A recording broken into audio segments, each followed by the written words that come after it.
28 सितंबर 1907 ये बात है उस समय की जब भारत और पाकिस्तान का बंटवारा नहीं हुआ था।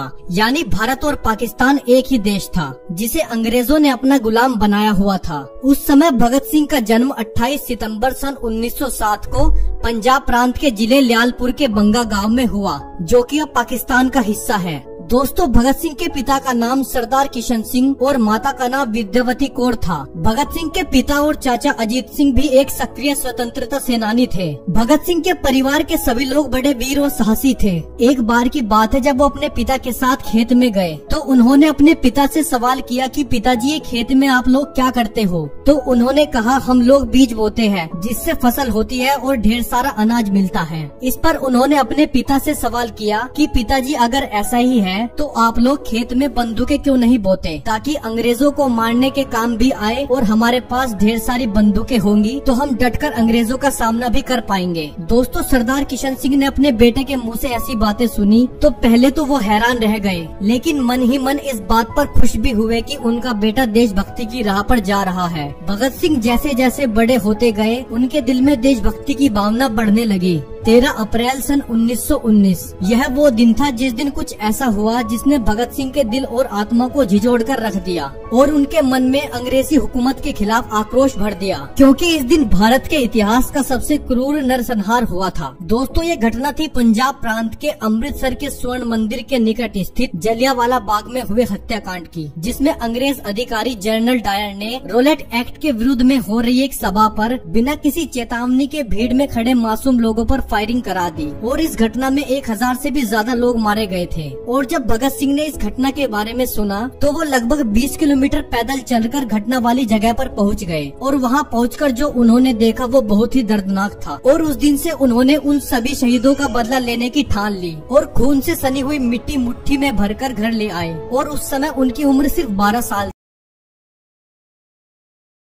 थी। 1 अगस्त 1920 ये वो तारीख है जब महात्मा गांधी ने असहयोग आंदोलन शुरू किया, जिसके अनुसार उन्होंने कहा कि कोई भी हिंदुस्तानी ब्रिटिश सरकार का साथ न दे, हर सरकारी नौकर नौकरियां छोड़ दे, मजदूर फैक्ट्रियों से निकल आए, बच्चे सरकारी स्कूलों में जाना बंद कर दे, कोई भी किसी तरह का टैक्स न दे और सारे विदेशी कपड़े जला दे। इसके पीछे उनका मकसद था कि भारत में ब्रिटिश सरकार का सारा काम रुक जाए। उन्होंने लोगों को विश्वास दिलाया कि अगर सब लोगों ने मिलकर ऐसा किया तो भारत को 1 साल के अंदर ही आजादी मिल जाएगी। दोस्तों, भगत सिंह के परिवार के लोग महात्मा गांधी के विचारों से बहुत प्रेरित थे और वो साथ ही भारतीय राष्ट्रीय कांग्रेस और उनके असहयोग आंदोलन का भी समर्थन करते थे। और बहुत ही कम उम्र में भगत सिंह महात्मा गांधी के असहयोग आंदोलन से जुड़ गए और बढ़ चढ़कर उसमें हिस्सा लिया। और यहाँ तक कि उन्होंने गांधी जी की मांगों का साथ देते हुए ब्रिटिश सरकार के द्वारा प्रायोजित किताबों को भी जला दिया। 5 फरवरी सन 1922 फिर एक दिन 5 फरवरी सन 1922 को गोरखपुर जिले के चोरा चोरी नामक स्थान पर पुलिस ने जबरन एक जुलूस को रोकना चाहा, जिसके वजह से जनता ने गुस्से में आकर थाने में आग लगा दी, जिसमें एक थानेदार और 21 सिपाहियों की मौत हो गई। और इस बात से गांधी जी ने नाराज होकर अपना असहयोग आंदोलन ये कहकर वापस ले लिया कि स्वतंत्रता के लिए अभी हमारा देश पूरी तरह से तैयार नहीं है। दोस्तों, गांधी जी का असहयोग आंदोलन रद्द कर देने के कारण भगत सिंह के मन में गांधी जी के प्रति रोष उत्पन्न हो गया, लेकिन पूरे राष्ट्र की तरह वो भी महात्मा गांधी जी का सम्मान करते थे। मगर उन्होंने गांधी जी के अहिंसात्मक आंदोलन की जगह हिंसात्मक क्रांति का मार्ग अपनाना सही समझा। उन्होंने जुलूसों में भाग लेना शुरू कर दिया और कई क्रांतिकारी दलों के सदस्य बने। उनके दल के प्रमुख क्रांतिकारियों में चंद्रशेखर आजाद, सुखदेव और राजगुरु इत्यादि थे।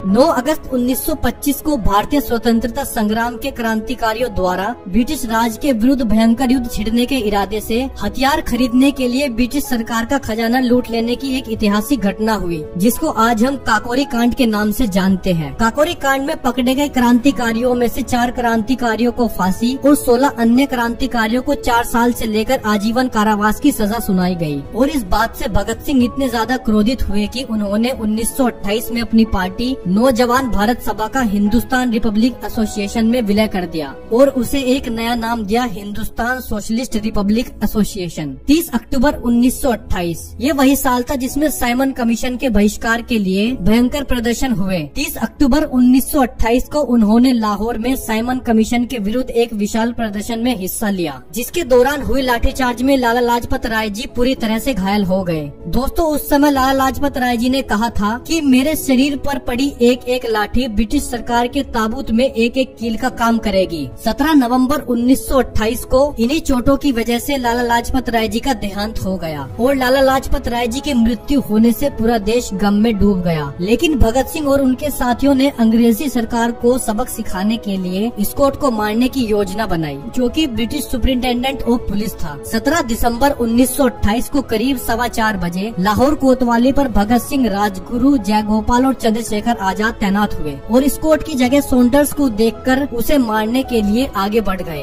क्योंकि सॉन्डर्स भी उस जालिम हुकूमत का एक नुमाइंदा था। और फिर भगत सिंह और राजगुरु ने मिलकर सॉन्डर्स की गोली मारकर हत्या कर दी और वहाँ से भाग निकले और इस तरह इन लोगों ने लाला लाजपत राय जी की मौत का बदला ले लिया। और दोस्तों, यह वही घटना थी जिसके बाद भगत सिंह ने अपने बाल और दाढ़ी भी काट दी थी ताकि उनको कोई पहचान न पाए। 8 अप्रैल 1929 ब्रिटिश सरकार को भारत के आम आदमी, मजदूर, छोटे व्यवसाय और गरीब लोगों के दुख और तकलीफों से कोई लेना देना नहीं था। उनका मकसद सिर्फ भारत देश को लूटना और भारत पर शासन करना था। अपने इसी नापाक इरादे के साथ ब्रिटिश सरकार मजदूर विरोधी बिल पारित करना चाहती थी, लेकिन भगत सिंह, चंद्रशेखर और उनके दल को ये बात मंजूर नहीं थी कि देश के आम इंसान, जिनकी हालत पहले से ही गुलामी के कारण बहुत खराब थी, वो और खराब हो जाए। और इसी बिल पर विरोध जताने के लिए भगत सिंह और उनके साथी बटुकेश्वर दत्त ने दिल्ली के केंद्रीय असेंबली में 8 अप्रैल 1929 को बम फेंके। दोस्तों, वहाँ बम फेंकने का मतलब किसी की जान लेना नहीं था, बल्कि ब्रिटिश सरकार को अपनी बेखबरी भरी गहरी नींद से जगाना और बिल के खिलाफ विरोध जताना था। और इसीलिए असेंबली में फेंके गए बम बड़ी सावधानी से खाली जगह का चुनाव करके फेंके गए थे और उन बमों में कोई जानलेवा विस्फोटक नहीं इस्तेमाल किए गए थे। बम फेंकने के बाद भगत सिंह और उनके साथी बटुकेश्वर दत्त ने इनकलाब के नारे लगाते हुए स्वयं अपनी गिरफ्तारी कराई, क्योंकि भगत सिंह ने दृढ़ निश्चय कर लिया था कि उनका जीवन इतना जरूरी नहीं है जितना कि अंग्रेजों का भारतीयों पर किए जा रहे अत्याचारों को विश्व के सामने लाना। गिरफ्तार होने के बाद भगत सिंह और बटुकेश्वर दत्त को जिस जेल में रखा गया, वहाँ भगत सिंह ने देखा कि वहाँ रखे गए अंग्रेज और भारतीय कैदियों में बहुत भेदभाव किया जा रहा है। भारतीय कैदियों के लिए वहाँ सब कुछ बहुत दुखदायी था। जेल प्रशासन द्वारा उपलब्ध कराए गए वर्दियां बरसों से नहीं बदली गई थी। रसोई और भोजन चूहे और कॉकरोच से भरे रहते थे। पढ़ने और लिखने के लिए अखबार और कागज नहीं दिए जाते थे, जबकि उसी जेल में अंग्रेज कैदियों को सारी सुविधाएं मिलती थी। ये देखकर भगत सिंह ने कहा कि कानून सबके लिए एक है और उन्होंने यह निर्णय लिया कि जब तक उनके साथ इंसानों जैसा व्यवहार नहीं किया जाता, खाने लायक खाना, साफ सुथरे कपड़े, पढ़ने के लिए किताबें और अखबार, लिखने के लिए कागज और पेन नहीं दिए जाते, तब तक वो खाना नहीं खाएंगे। जून 1929 यहाँ से सफर शुरू होता है उनकी भूख हड़ताल का, जिसमें बटुकेश्वर दत्त ने भी उनका साथ दिया। उन दोनों की भूख हड़ताल तुड़वाने के लिए अंग्रेज अफसरों ने उन पर ऐसे जुल्म ढाए जिसकी कल्पना करके भी रूह कांप जाती है। उन्हें घंटों तक बर्फ की सिलियों पर लेटाकर कोड़ों से पीटा जाता था। जबरदस्ती उनके मुंह में दूध डालने की कोशिश की जाती, लेकिन वो अपने हौसलों के इतने पक्के थे कि एक भी बूंद अपने शरीर में नहीं जाने दी। और दूसरी तरफ उनके साथी क्रांतिकारियों को भी गिरफ्तार कर लिया गया और कुछ दिन बाद भगत सिंह को लाहौर जेल में शिफ्ट कर दिया गया, जहां उनके बाकी साथियों को भी रखा गया था। और भगत सिंह की भूख हड़ताल देख के उन सब ने भी भूख हड़ताल करना शुरू कर दिया, जिसमें सुखदेव, राजगुरु, जतिंद्र नाथ दास और अन्य सभी क्रांतिकारी शामिल थे। और उनके साथ भी ब्रिटिश सरकार ने वही सलूक करना शुरू कर दिया। यहाँ तक उनको कई दिनों तक पानी भी नहीं दिया जाता। उनके पानी के घड़ों में पानी की जगह दूध रख दिया जाता था, जिससे कि वो अपनी भूख हड़ताल तोड़ दे। लेकिन न जाने वो किस मिट्टी के बने थे, वह कमजोर नहीं पड़े। और 13 सितंबर 1929 को जेल में भूख हड़ताल के कारण एक महान स्वतंत्रता सेनानी और क्रांतिकारी जतिंद्र दास की मृत्यु हो गई। उन्होंने 63 दिनों तक कुछ नहीं खाया था, लेकिन उनकी भूख हड़ताल अटूट रही। उनके मौत के सदमे ने पूरे भारत देश को हिला दिया और आखिरकार ब्रिटिश सरकार को उनके जिद के सामने अपने घुटने टेकने पड़े और भगत जी की सारी शर्तों को मानना पड़ा। 5 अक्टूबर सन 1929। और क्या आप जानते हैं कि भगत सिंह और बटुकेश्वर दत्त ने अपनी भूख हड़ताल पूरे 116 दिन के बाद 5 अक्टूबर 1929 को तोड़ी थी। और भगत सिंह का वजन 60 किलो था। इस भूख हड़ताल के बाद उनका वजन 6 किलो तक कम हो गया था। 26 अगस्त 1930 को अदालत ने भगत सिंह को भारतीय भारतीय दंड संहिता की धारा 129, 302 और विस्फोटक पदार्थ अधिनियम की धारा 4 और 6F और आईपीसी की धारा 120 के अंतर्गत अपराधी सिद्ध किया। 7 अक्टूबर 1930 को अदालत के द्वारा फैसला सुनाया गया, जिसमें भगत सिंह, सुखदेव और राजगुरु को फांसी की सजा और सभी अन्य क्रांतिकारियों को आजीवन कारावास की सजा सुनाई गई। 23 मार्च सन 1931 फांसी का दिन। फांसी देने का दिन सुबह 24 मार्च 1931 को रखा गया था, लेकिन भारतीय जनता में भगत सिंह की फांसी को लेकर काफी आक्रोश भरा हुआ था, इसलिए अंग्रेजों ने उनको 23 मार्च 1931 को ही फांसी देने का फैसला किया। और जब जेल के अधिकारियों ने भगत सिंह को ये सूचना दी कि उनकी फांसी का वक्त आ गया है, तब वो एक किताब पढ़ रहे थे, तो उन्होंने कहा, ठहरिए, पहले एक क्रांतिकारी दूसरे से मिल तो ले। फिर पुस्तक रखकर 1 मिनट बाद बोले कि अब चलो। फांसी पर जाते समय भगत सिंह, सुखदेव और राजगुरु तीनों मस्ती में गाना गा रहे थे और फांसी के तख्तों पर खड़े होकर उन्होंने जोरदार इनकलाब जिंदाबाद के नारे लगाए। वो लोग बहुत खुश थे क्योंकि वह देश के लिए अपनी कुर्बानी देने जा रहे थे। और 23 मार्च 1931 की शाम को करीब 7:33 पर भगत सिंह, सुखदेव और राजगुरु को फांसी दे दी गई और भगत सिंह, सुखदेव और राजगुरु हमेशा के लिए अमर हो गए।